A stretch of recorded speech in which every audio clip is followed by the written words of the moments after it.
Les smartphones, les tablettes, les ordinateurs, les outils numériques font partie de notre quotidien. Ils permettent la récolte de nombreuses données, appelées données numériques. Dans cette vidéo, je vous parlerai uniquement des données numériques fournies de façon consciente, c'est-à-dire l'avis que vous donnez sur un site ou sur une application de comparaison de produits par exemple. Vous êtes journaliste ou bien citoyen curieux de mieux comprendre, je vais vous expliquer comment traiter ce type de données pour en faire une interprétation correcte. Il y a 3 points sensibles dans le traitement des données numériques.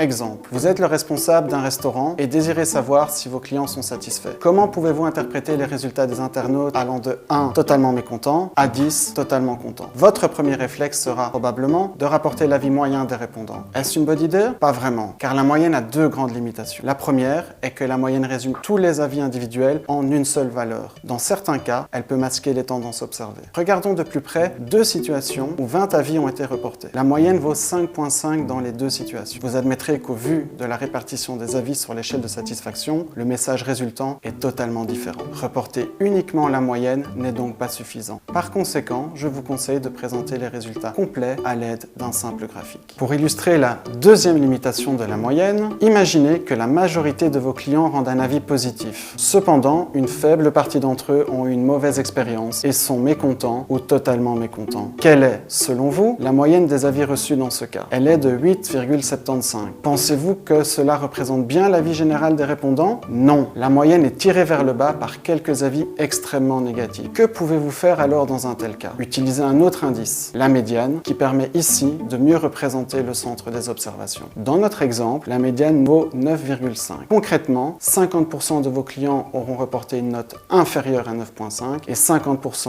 auront reporté une note supérieure à 9,5. En d'autres termes, la moitié des répondants est totalement satisfait. L'influence des avis extrêmes sur l'avis moyen est d'autant plus problématique dans le cas des données numériques. En effet, chacun est libre de donner son avis. Or, il est bien connu que les avis les plus tranchés sont le plus souvent reportés. Dès lors, pouvez-vous déduire le sentiment de satisfaction de l'ensemble de votre clientèle à l'aide des avis récoltés? Non. Les avis récoltés reflètent uniquement le sentiment de satisfaction d'un sous-groupe de votre clientèle. Le profil de ce sous-groupe ne reflète probablement pas celui de l'ensemble de votre clientèle. Ceci pour plusieurs raisons.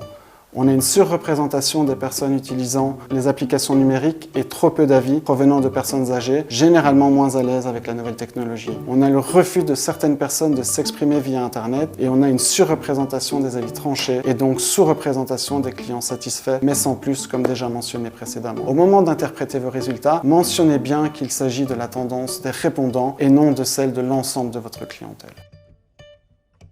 Exemple, il concerne un sondage via une application numérique lors d'une émission télévisée ou radiophonique. Il vise à répondre à la question « Pour » ou contre la mise en place d'une certaine mesure. Typiquement, le pourcentage de votes favorables à la mesure est reporté en fin d'émission. Pensez-vous que cette valeur est suffisante? Oui, si votre objectif est de présenter l'avis des répondants. Non, si vous voulez conclure que ce pourcentage représente l'avis de toute la population belge francophone intéressée par l'actualité.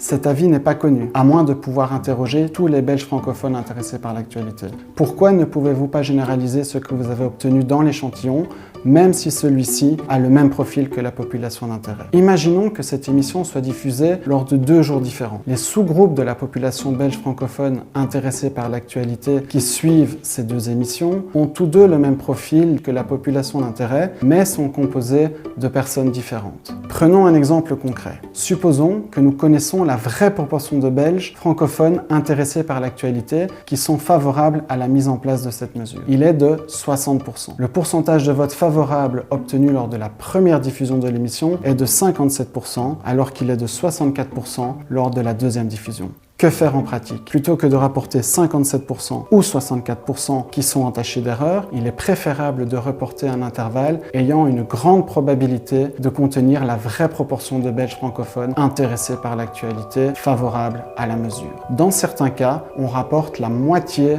de la longueur de cet intervalle, appelée marge d'erreur. Exemple, vous pouvez reporter que la proportion d'avis favorables observée lors de la première diffusion est de 57%, avec une marge d'erreur de 10%. Ou encore, de façon équivalente, que l'intervalle ayant une haute probabilité de contenir la population d'intérêt s'étend de 47% à 67%. Dans ce cas, le pourcentage obtenu lors de la deuxième émission figure dans votre intervalle de valeur possible. Enfin, n'oubliez pas de mentionner le nombre de répondants. Ce nombre peut avoir un impact important sur l'interprétation car la marge d'erreur diminue lorsque le nombre de répondants augmente. Soyez donc vigilants quand vous vous essayez aux statistiques en ligne.